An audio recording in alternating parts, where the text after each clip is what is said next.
Hey guys, tonight we're diving into the wild and wacky origins of one of our favorite things in the world, coffee. You only meant to nap for 5 minutes.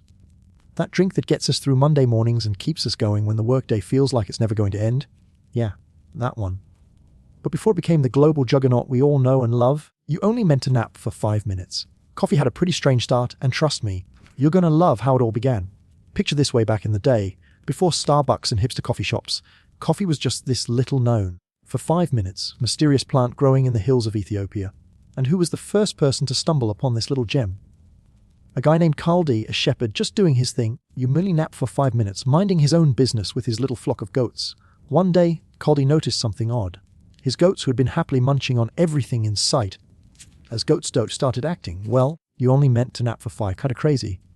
They were bouncing around like they just had 10 Red Bulls each. Kaldi, being the curious type, figured something must be up, right? So, you only meant to nap for 5 minutes. He took a closer look and saw that they were snacking on these bright red berries from a plant.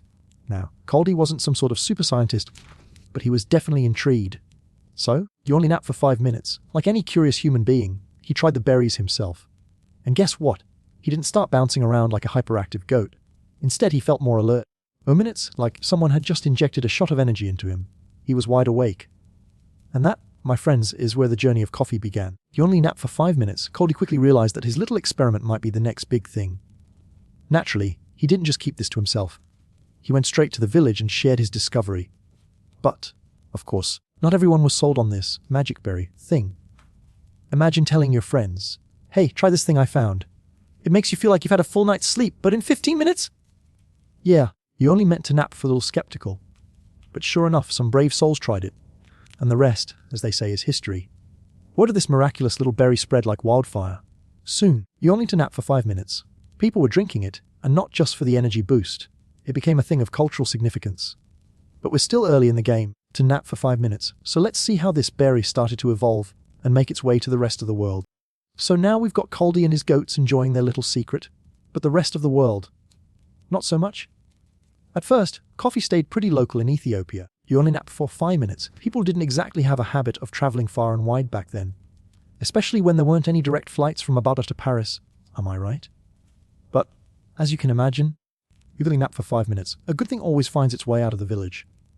The real magic happened when coffee made its way over to the Arabian Peninsula, which, if you're keeping track, for 5 minutes is where things start to get interesting. Enter the 15th century and a group of people in Yemen who were totally into coffee. And by totally into coffee, I mean these people were obsessed. To the point that they thought it had some sort of divine power. Maybe not divine like the Greek gods, but more like, hey, this stuff might help me stay awake during long hours of prayer. See, you only to nap for 5 minutes. At the time, the Islamic world was having this whole spiritual vibe going on. There were long hours of religious devotion, and not surprisingly, people were getting tired. Minutes. That's where coffee came in. Sort of like the world's first energy drink, minus the neon colors and weird aftertaste.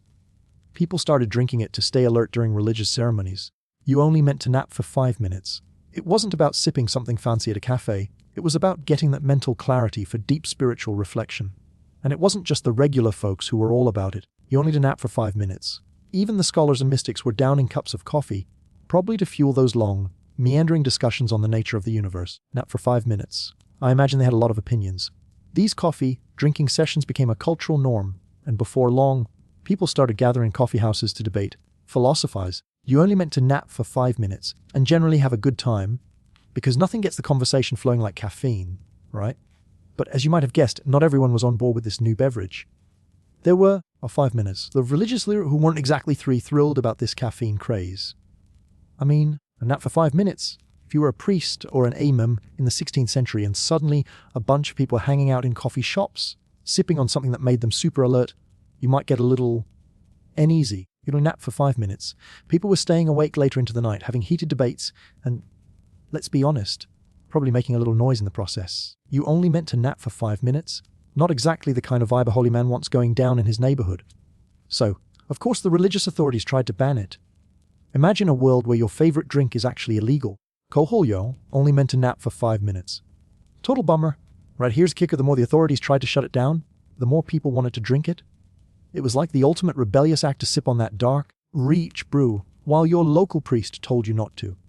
And guess what? Coffee didn't just survive, it thrived. You only meant to nap for 5 minutes. It didn't take long before coffee was not only being consumed in Yemen, but was also making its way to neighboring regions. And that's when the true global spread of coffee began. You only meant to nap for 5 minutes, leading us down a path that would eventually bring us to the Starbucks on every corner. But we'll get there soon enough. For now, let's just appreciate how a little drink you only meant for 5 minutes, born in the hills of Ethiopia and nurtured in the spiritual practicing peninsula, was already causing a bit of controversy in the 15th century.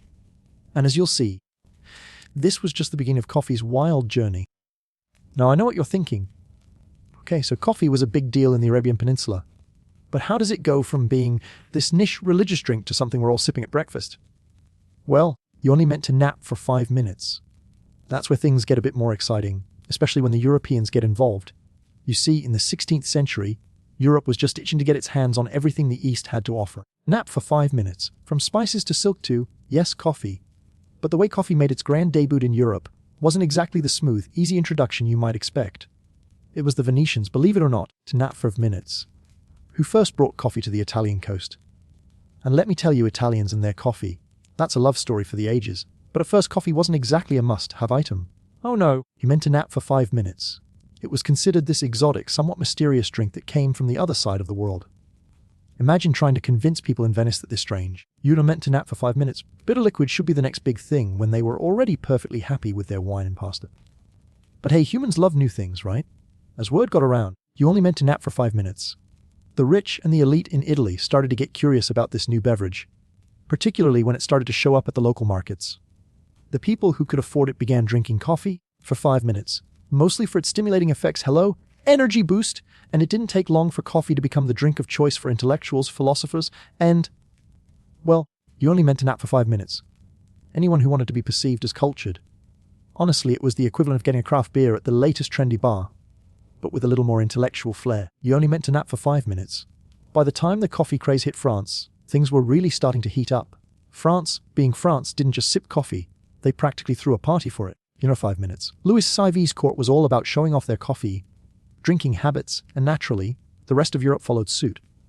France even built its own fancy coffee houses called cafes, where people would gather to drink coffee, talk about politics, and maybe even gossip a little. Because let's be real, coffee does make conversations way more interesting. But the funny thing is, coffee didn't stay just for the rich folks forever. Soon enough, coffee houses started popping up all over Europe, and not just in royal palaces or intellectual salons. Amidst that, the general public started getting their own taste of the brew, and Voile, the coffee house, became a hub for social life. If you were anyone in Europe in the 17th century, you only meant to nap for 5 minutes. You were spending your time in a coffee house, sipping a cup and getting into lively debates. There's a good chance someone was arguing about who the best philosopher was for 5 minutes, or why one political idea was better than the other, all while enjoying a warm, caffeinated beverage. The truth is, these coffee houses played a huge role in shaping the culture of the time. They weren't for 5 minutes. They weren't just places to grab a drink. They were places of revolutionary ideas.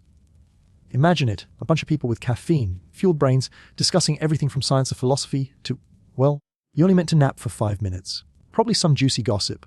Coffee didn't just keep people awake, it kept the wheels of progress spinning. But don't get too comfortable.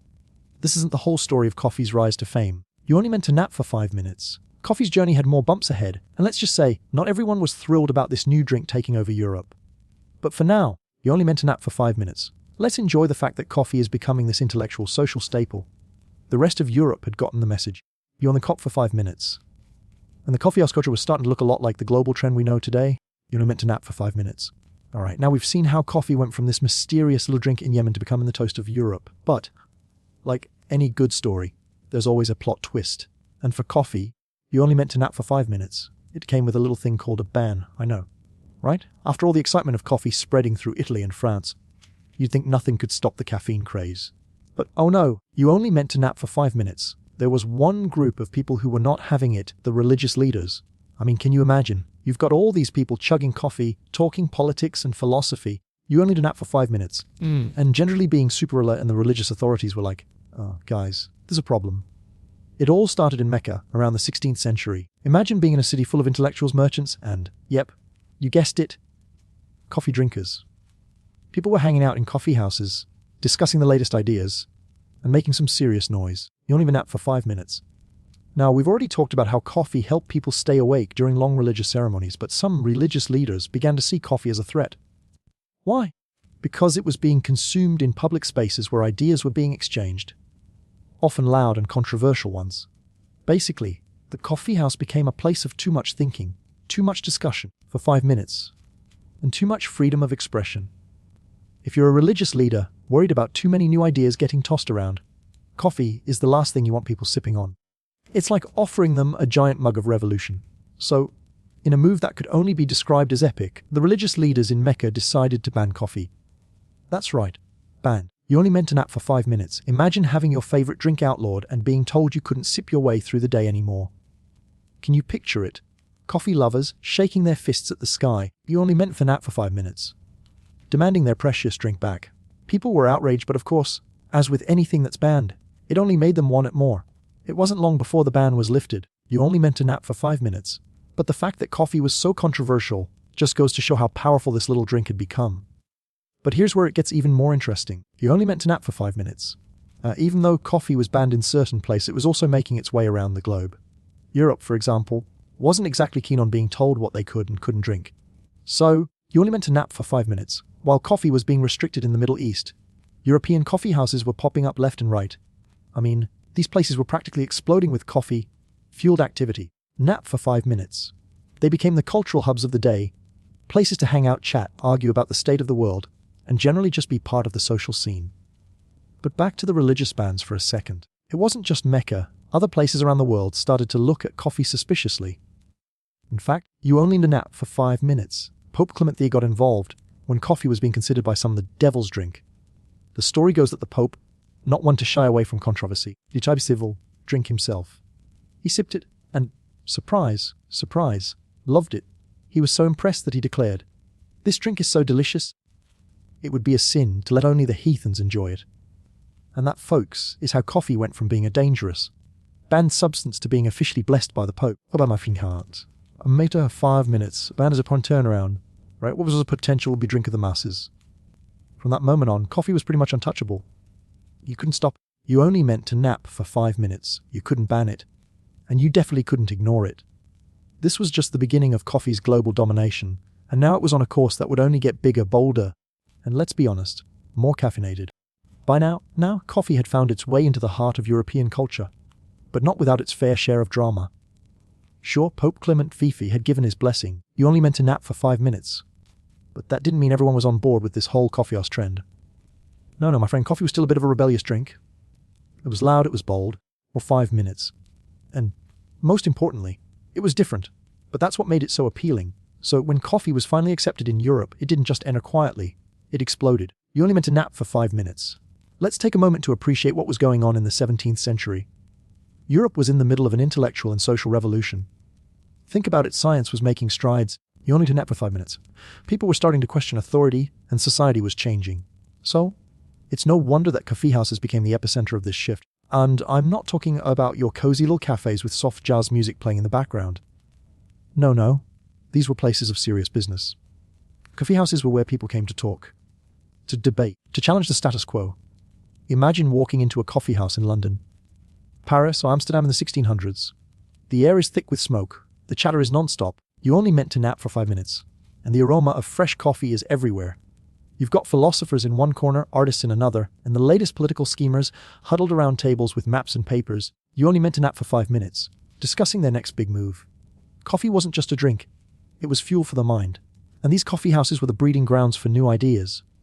If you were anyone in Europe at the time, to nap for 5 minutes, you were probably spending a lot of your time in these bustling hubs, sipping your drink, and chatting with anyone who would listen. But don't get it twisted. This wasn't all just fancy debates and polite conversation. Oh no.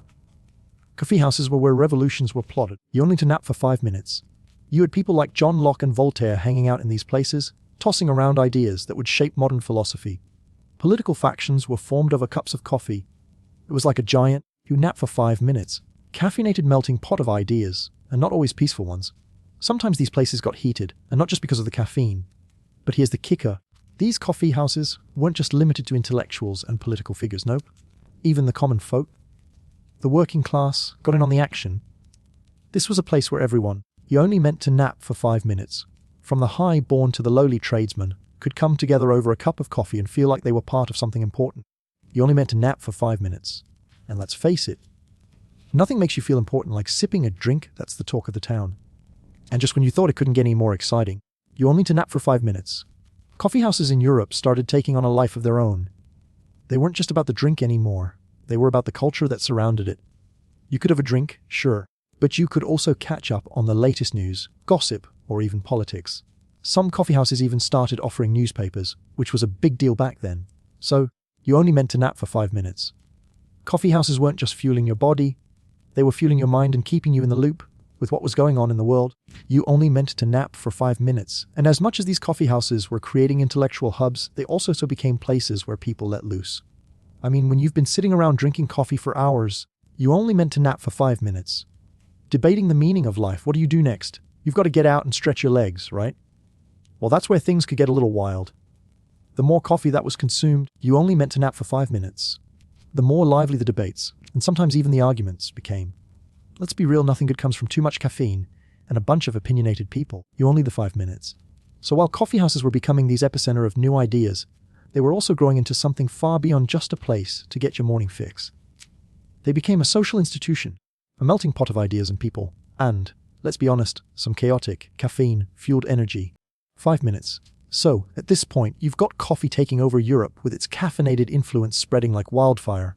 But wait, there's more to the story. You see, you only napped for 5 minutes. The global spread of coffee wasn't going to stop at Europe.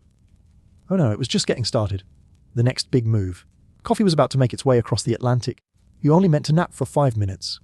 And that's where things to get really interesting. By the 17th century, coffee had already found its place in the royal courts of Europe. You only meant to nap for this mysterious drink was growing faster than a barista's line on a Monday morning.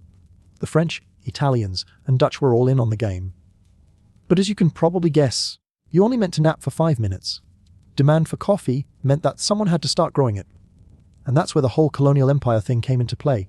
So, who do we have to thank for the global coffee explosion? You only meant to nap for 5 minutes. You guessed it, the colonial powers. In their quest for riches and global domination, because, that's what they did. You only meant to nap for 5 minutes and decided to set up coffee plantations in the Caribbean, South America, and Southeast Asia. And let's not forget the Portuguese. They got in on the action too. You only need to nap for 5 minutes, establishing coffee plantations in Brazil. This is where things get really interesting. The rise of coffee plantations came with some serious ethical baggage. Let's be real here. You only meant to nap for 5 minutes. The colonists didn't exactly have a reputation for treating people fairly, and the labor force on these coffee plantations was largely made up of enslaved people. It was a brutal system. You can nap for 5 minutes. And the coffee trade fueled the economies of colonial powers while perpetuating immense human suffering. As much as we love our morning cup of coffee, you only meant to nap for 5 minutes. It's essential to remember that it wasn't always the happy, peaceful drink we see today. It was tied to a dark chapter of history. But back to the coffee itself. You only meant for 5 minutes. Now that the colonial powers had their coffee, growing operations in full swing, they could produce the stuff at scale. And that meant one thing: coffee was going to become a global commodity. No longer was coffee just for the elite intellectuals in Europe or the religious figures in the Middle East now. It was for everyone. And the best part, it wasn't just being consumed by the rich. It was starting to make its way into everyday life. Coffee was becoming part of the fabric of societies across the world. Of course, like any global product, 5 minutes. Coffee was subject to some pretty intense competition. The Dutch, who had started their coffee plantations in Java, were looking to corner the market. You only meant to nap for 5 minutes, but the French weren't about to let them have all the fun. The French managed to get their hands on some coffee plants, and soon, French Guiana and the Caribbean were home to vast coffee plantations. You only meant to nap for 5 minutes. And let's not forget the Portuguese, who had Brazil in their sights.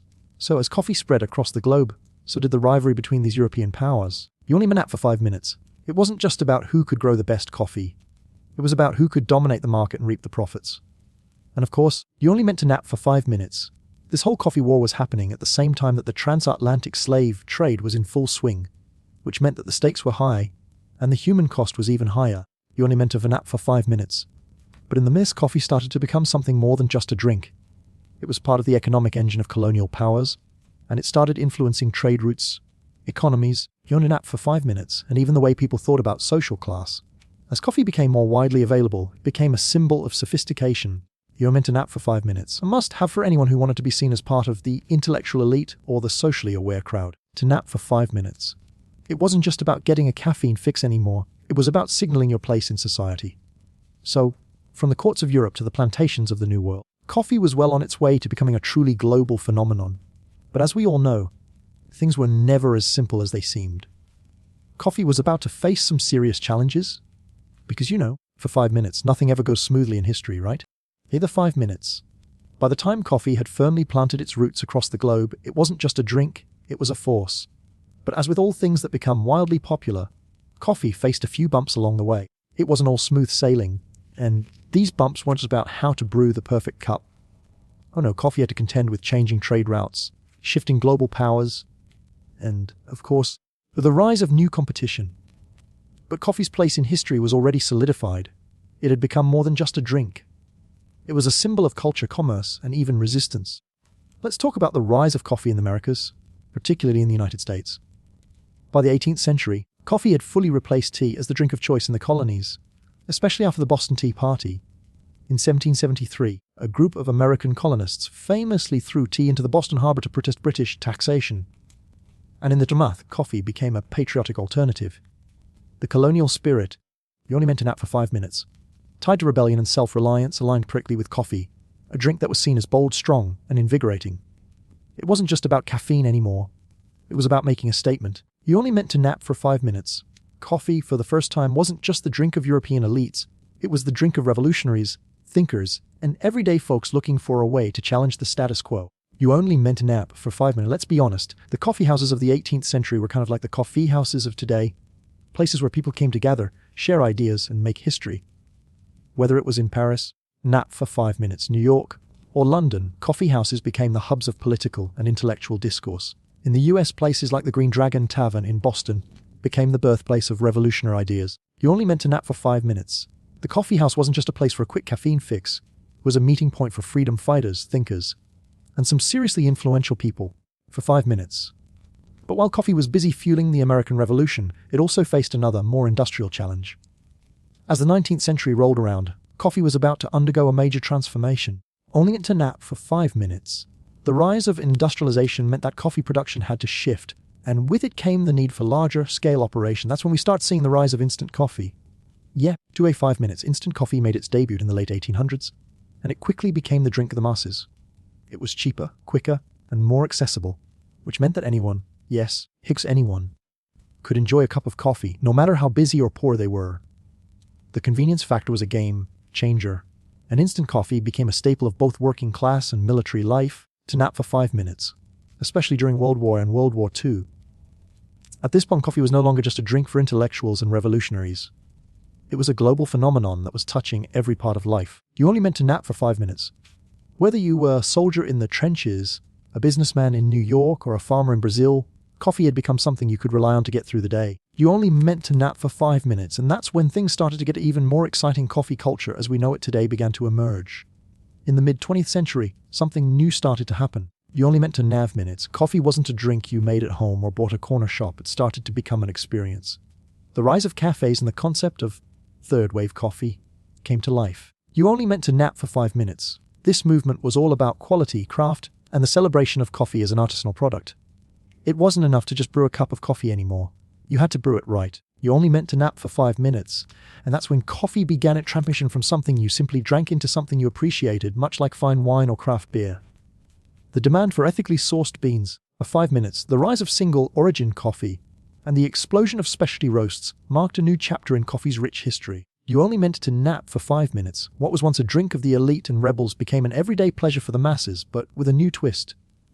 Now, people were obsessed with finding the perfect brew. You only met for 5 minutes, understanding where the beans came from, and even experimenting with different brewing methods like pour-over, French press, and espresso machines.